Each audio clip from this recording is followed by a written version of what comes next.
Mesiya kandi guhura n'uwo Mesiya si bisanzwe uwahuye nawe ahinduka mushya aha ni mwari muzi narahindutse ubundi mushya imbunda kandi rimwe nahuye na Mesiya kandi guhura n'uwo Mesiya si bisanzwe uwahuye nawe ahinduka mushya aha ni mwari muzi narahindutse ubundi mushya.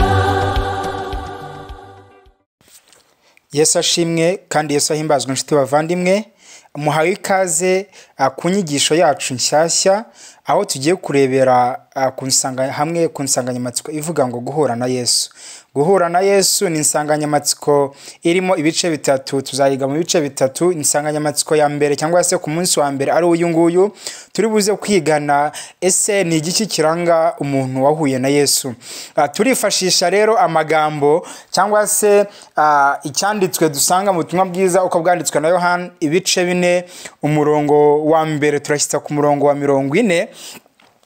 Ni inkuru ndende, ni inkuru ivuga ku Umusamariyakazi ndetse na Yesu. Ni ikiganiro kinini bagiranye ariko ni urugendo runini Yesu yakoze ava i Yudaya agera i Samariya, ariko yashakaga kugera i Galilaya ariko aca i Samariya. Hanyuma rero ni urugendo runini yakoze ariko aza guhura n'Umusamariyakazi, bahurira ku iriba.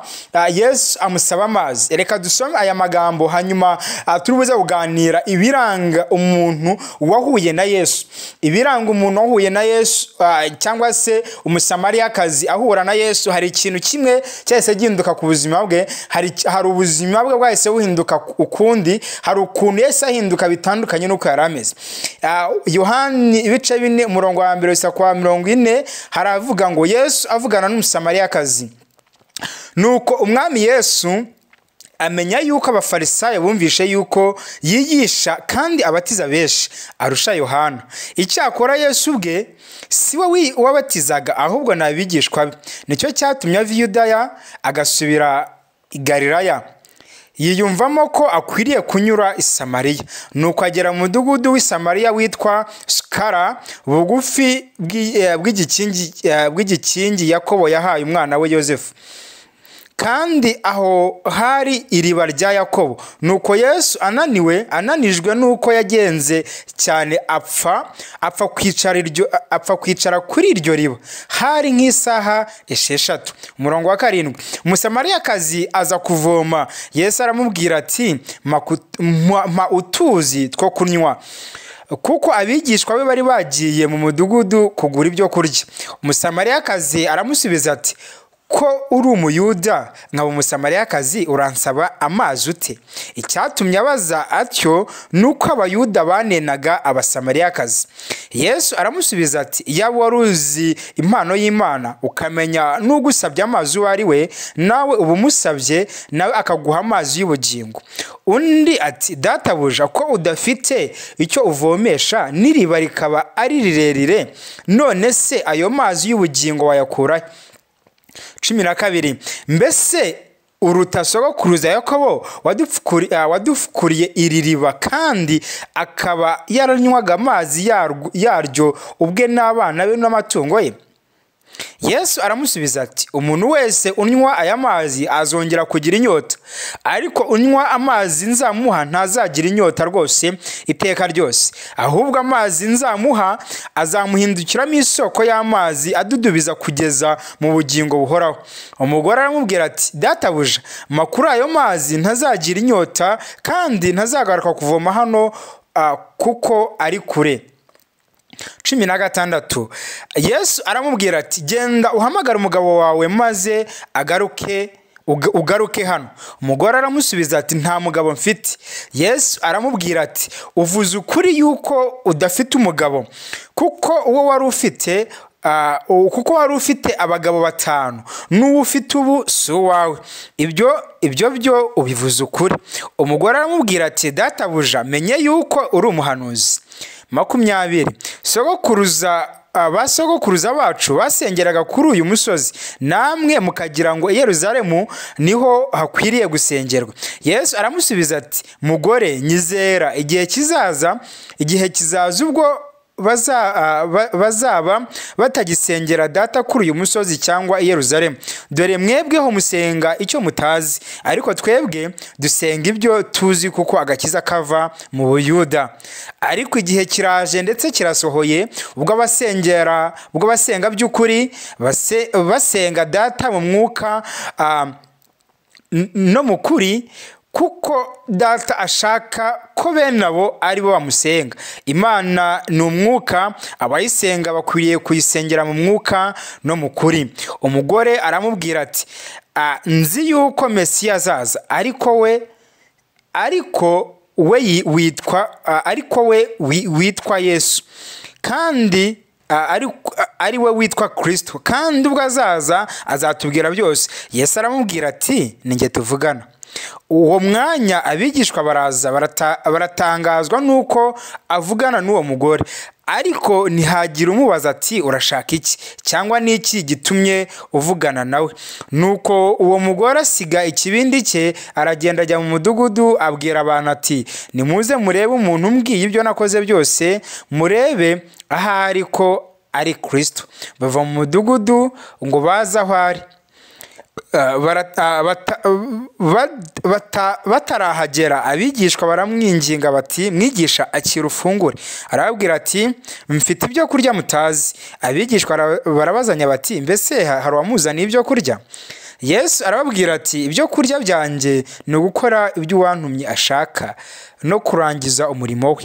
Mbese ntimuvuga ngo hasigaye amezi 4 isarura rigasohora? Dore ndababwira, nimwubura amaso murebe imirima yuko imaze kwera ngo isarurwe. Umusaruzi ahabwa ibihembo, ateranirizwe imyaka ubugingo buhoraho, ngo umubibyi n'umusaruzi banezererwe. Nuko iri jambo ari ry'ukuri, habiba umwe hagasarura undi. Nabatumye gusarura ibyo mutahinze, abandi barakoze, namwe mwazunguye umurimo wabo. Nuko benshi mu Basamariya bo muri uwo mudugudu bizera Yesu, kuko bumvise amagambo y'uwo mugore ahamya ati, yabwiye ibyo nakoze byose. Nuko Abasamariya bamusanze baramwinginga ngo agumane nabo, asibirayo kabiri. Hizera benshi baruta ba mbere, kuko biyumviye ijambo rye. Yesu Kristo aduhana umugisha. Yesu ashimwe. Twumvishe inkuru nini y'Umusamariyakazi ndetse na Yesu. Ngo Yesu yari ari mu nzira ava i Buyuda agenda ajya i Galilaya, ariko ngo mu mutima wiwe yiyumvamo yuko agomba guca i Samariya. Yesu nashimwe. Hanyuma ndashaka kukubwira yuko Kristo iyo ashatse guhura n'umuntu yakemera. Ijambo ry'Imana ryaratubwiye ngo yemeye gusiga intama 99 ajya gushaka imwe yasigaye. Ndakubwiza ukuri yuko hari inzira nyinshi zo yaca kugira ngo agere i Galilaya, ariko yemeye guca mu gihugu cy'abanzi, cyangwa se yemeye guca muri cya gihugu cy'abanzi kubera ko hari umuntu umwe yaragiye kurebamo. Ndakubwira yuko Kristo yakemera kuza mu muryango wawe kubera ko ari wowe washaka. Yakemera kuza akaza ahuri, akaza ku ishuri wigamo, akaza aho ukorera kubera ko ari wowe washaka. Uyu munsi nawe wahura na Kristo. Twumvisha inkuru y'Umusamariyakazi. Statistique itugaragariza yuko urugendo ruva i Buyuda ugera i Galilaya cyangwa se ugera i Samariya ni hagati y'ibirometero 30 n'ibirometero 70. Mu yandi magambo, n'urugendo ushobora kugenda hagati y'amaguru, ku maguru gakoresha igihe kingana n'iminsi 2 ndetse no kurengaho. N'urugendo runini, aho Yesu yagezaho akaruha. Yamara kuruha yumva yuko akwiriye kwicara, ariko reka nze nkubwira nshuti, nta na kimwe cyamutunguye kubera ko byose byari biri mu mugambi. Yarazi yuko hari umuntu bagiye guhura. Yesu nashimwe. Uyu munsi nawe wahura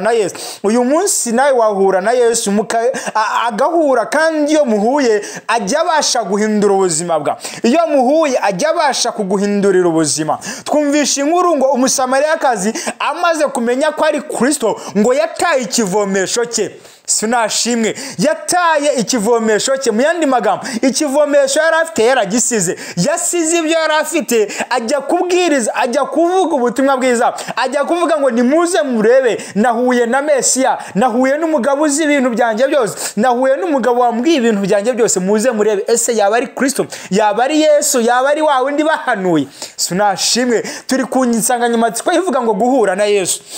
Umusamariyakazi yahuye na Yesu, ubuzima bwe burahinduka. Umusamariyakazi yari umusamariya wari indayi muri karitsiye yose azwi.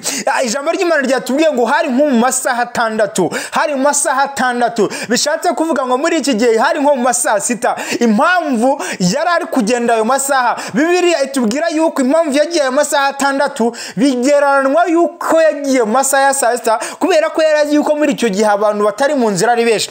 Magambo yari afite isoni zo kugenda ku manwa kubera ko yari indayi muri karitsiye bamuzi. Ariko Yesu amubonye siyamucaho, Yesu amubonye siyavuga ngo uri indayi, aravuga ngo uyu munsi nakemera nkasiga 99 ariko ni wowe nshaka. Sinashimwe uyu munsi nawe Yesu aragushaka. Uyu munsi Yesu arashaka kumwakira. Uyu munsi Yesu arashaka yuko umwemerera akayobora ubuzima bwa. Uyu munsi Yesu arashaka yuko umwemerera akagenga ubuzima bwa. Uyu munsi Yesu arashaka guhindura ubuzima bwa. Nta kintu uretse kumwemerera, nta kintu uretse kumwemerera. Ubundi akaguhereza amazi utazasubira kuva mu kundi, ubundi akaguhereza amazi y'ubugingo, ubundi akaguhereza amazi y'iteka ryose, ubundi akaguhereza amazi utazasubira kuvoma ukundi. Ijambo ry'Imana ryatubwiye ngo abanywa y'amazi y'iriba bazongera bagira inyota, ari kugira unywa amazi yanjye ntazagira inyota ukundi. Sinashimwe reka nze mbabwire muri bimwe bimenyetso bigaragaza umuntu wahuye na Yesu. Sinashimwe umuntu wahuye na Yesu, umuntu wahuye na Yesu ubuzima bwe buhinduka bushya, ahinduka mushya. Umusamariyakazi amaze guhinduka mushya, umusamariyakazi amaze guhura na Yesu, ubuzima bw'uburaya bwarahindutse, atangira kuba umuvugabutumwa mwiza, aragenda yamamaza ubutumwa bwiza bwa Yesu Kristo, aragenda i Samariya hamenyekana ubutumwa bwiza bwa Yesu Kristo biciye mu Musamariyakazi. Umuntu reka nze mbayeruza urugero rumwe rw'umugabo bita Paulo ajya mu Damasiko, yari arimo agenda mu rugendo rujya i Damasiko, hanyuma ngo aragenda umucyo wa Kristo uramumurikira. Yesu nashimwe umucyo wa Kristo uramumurikira. Umucyo wa Kristo umaze kumumurikira ngo amaso yarapfuye, arangije ngo aramubaza ngo uranshaka iki mwana? Sinashimwe ndaramubwira ati genda aho nzagutuma. Ariko reka nze nkubwire yuko Paulo cyangwa se Sawuli akimara guhura na Yesu, akimara guhura na Yesu ubuzima bwe bwarahindutse. Ubuzima bwo kurenganya abana b'Imana burahinduka, ubuzima bwo kutagendera, bwo kugendera mu byangwa n'amaso burahinduka. Iyo umaze guhura na Yesu ubuzima burahinduka nshuti. Iyo umaze guhura na Yesu ubuzima burahinduka. Umusamariyakazi ubuzima bwarahindutse, Paulo ubuzima bwarahindutse, ubuzima bwo kurenganya, ubuzima aragenda bumuvuga ubutumwa bwiza, aragenda ntumwa y'abanyamahanga, ubuzima nawe bwahinduka. Uyu munsi Kristo aragishaka kumukingurira. Ijambo ry'Imana ritubwira ngo iki? Atubwiye ngo mpagaze ku rugi ndakomanga, niwumva ijwi ryanjye ugakingura nzaza dusangire, nzazi wawe, kingurira umutima wa, mukingurira umutima wa, ubundi Kristo azaturane nawe. Sinashimwe mukingurira umutima wawe ubundi Kristo azaturane nawe. Mukingurira umutima wawe ubundi Kristo azaturane nawe. Sinashimwe nta kindi gisabwa uretse kumukingurira umutima wawe, nta kindi gisabwa uretse gukingurira umutima wawe, ukemerera Kristo akagenga ubuzima bwawe, ukemerera Kristo akagenga ubuzima bwawe, kuko nta bundi buzima. Petero we yaravuze ngo ese twakuvayo tukajya he handi ko muri wowe ariho huzuye amagambo meza y'ubugingo? Ese wava muri Kristo ukajya hehe ko ariho tubonera amahoro? Wava muri Kristo ukajya hehe ko ariho tubonera ibyishimo? Ikindi kimenyetso kimwe kiranga umuntu wahuye na Yesu, turimo turihuta cyane kubera ikindi kimenyetso kiranga umuntu wahuye na Yesu, hari ibyo arika cyangwa se hari ibyo asiga. sinashimwe. Ndagira ngo dukoresheje ingero z'abantu babiri, turakoresha Pawulo ndetse dukoresha n'umugabo w'Umusamariyakazi. Umusamariyakazi amaze guhura na Yesu yataye ikivomesho cye, yataye karandeze, ati haleluya, ati imico ye, ati ikivomesho. Yibuka yuko hari amazi agiye guhabwa y'ubugingo, yibuka ko hari amazi agiye guhabwa atazashira ukundi, ati ikivomesho cyariruka. Ijambo ry'Imana ritubwira ngo iki? Ngo nuko mugende muhera hano i Yerusalemu. Arongera aratubwira muri Matayo 28 aratubwira ngo nuko mugende mubwirize ubutumwa bwiza, abemera mubatize mu izina rya Data, Umwana ndetse n'Umwuka Wera. Niryo sezerano rya mbere dufite, niyo nshingano ya mbere dufite. Ukimara guhura na Yesu ugira ibyo ureka.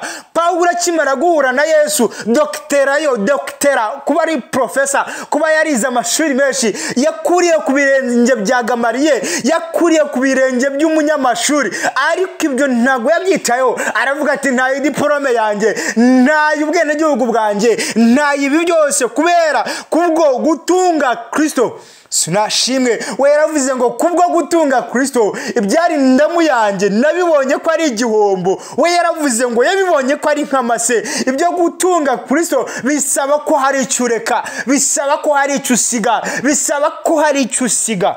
Sinashimwe. Hagisaga uko hari ibyo wagenderaga mureka, saba gukora inshuti zimwe na rimwe ureka, bisaba ko hari imirimo nimwe na rimwe wagenderaga mureka, bushura, ubusambanyi, uburiganye, ibyo byose ukabireka kubera ko wamaze guhura na Yesu. Sinashimwe. N'ibintu byikora, nimba ukibona uko wahamagawe, nimba ukibona yuko uko ari uri kera ari kuri kandi witkurirwa kuri umukristo, nta mpinduka yabaye ku buzima bwawe, umenye yuko utarahura na Yesu. Personal encounter with Jesus. Guhura na Yesu. Nimba ubona ubuzima bwawe butarahinduka, menya ko utarahura na Yesu. Sinashimwe. Ubuzima bwawe butarahinduka, surahura na Yesu. Ubuzima bwawe butarahinduka, na utari wasiga ubwo busambanyi, utari wasiga ubwo burozi, utari wasiga iyo mico mibi, surahura na Yesu.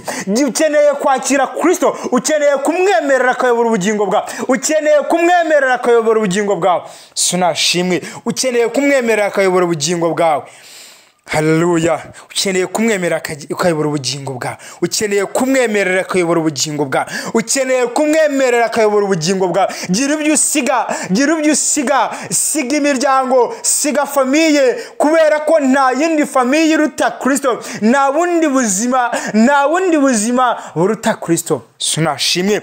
Ikindi kimenyetso cya nyuma dusoza, kimenyetso cya gatatu kiranga umuntu wahuye na Yesu, umuhamya wo guhamya ibya Yesu. Sinashimwe. Uribuka ko ijambo ry'Imana ryaratubwiye ngo Yesu Kristo ari ku musaraba yahuye n'igisambo, yahuye n'umwambuzi, ariko umwambuzi umwe aramubwira ati ni wowe wita Kristo, tuzure dukize. Undi aramubwira ati waba utubaha ko twebwe twakoze ibyaha, si wakubaho umwana w'Imana, warahangaha nta kintu kibi yakoze, kubera icyo utakubaha. Yesu nashimwe.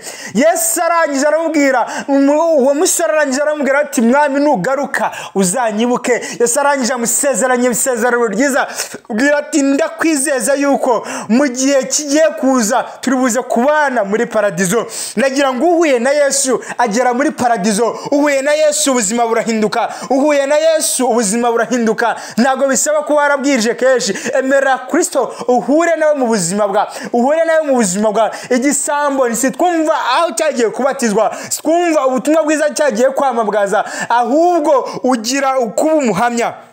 Sinashimwe. Umusamariyakazi arahamya, aravuga ati nahuye na Mesiya, nimundeke ndirimbe kuko nahuye na Mesiya, nimundeke ndirimbe kuko nahuye na Mesiya. Ngo kandi guhura n'uwo Mesiya ntago ari ibisanzwe. Wahuye na Mesiya ahinduka mushya, wahuye na Mesiya ubuzima bwe burahinduka, wahuye na Mesiya ubuzima bwe burahinduka, wahuye na Mesiya agira ibyo asiga. Uribuka mu Kristo ageze ku musaraba, yahataye ibyaha bye, igera ku musaraba, gera ku musaraba, ugira ibyo uta, ugira ibyo ureka. Sinashimwe. Gira ibyo usiga, gira ibyo ureka, kubw'ubutunzi butagira akagero bwo gutunga Kristo. Gira ibyo ureka, sunashimwe. Uyu ni umunsi wa mbere turimo tuganira ibiranga umuntu wahuye na Mesiya, umuntu warahuye na Yesu Kristo, agira ibyo areka, agira ibyo asiga, aba umuhamya wuzuye, aba ndetse ahinduka mushya. Sunashimwe, ahinduka mushya, ntago abakiyoborwa n'amategeko, ntago abakiyoborwa n'iby'umubiri, ahubwo ahinduka mushya. Sunashimwe, Imana barengere kandi abagiriye neza. Ndagira ngo mbashishikarize kumva inyigisho mpaka irangiye. Tuzarangiza kumvisha rero, tuzareba akamaro ko guhura na Yesu, akamaro ko guhura na Yesu. Ese guhura na Yesu bimaze iki mu buzima bwacu bwa buri munsi? Guhura na Yesu bitumariye iki mu buzima bwacu bwa buri munsi? Ejo ni wo munsi nibyo tuzaganiraho. Kristo azaturengere, Yesu azabana natwe, kandi mbashishikarize gukurikira inyigisho, ibitekerezo ndetse no gusangiza abandi biremewe. Yesu Kristo aduhana umugisha. Shalom shalom, Imana ibahereze umugisha. Amen amen amen.